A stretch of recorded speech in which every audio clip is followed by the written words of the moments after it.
बिस्मिल्लाहिर्रहमानिर्रहीम। अस्सलामुअलैकुम।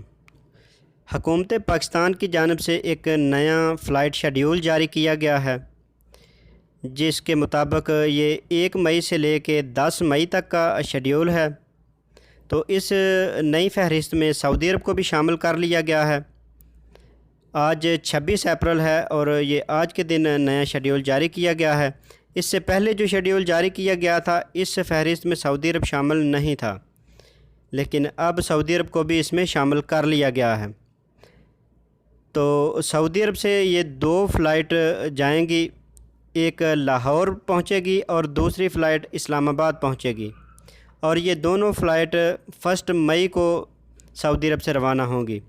लेकिन अभी तक इस शेड्यूल के मुताबिक सऊदी अरब में जिस शहर से या जिस एयरपोर्ट से ये फ़्लाइट जाएंगी, इसकी फ़हरिस्त जारी नहीं की गई है।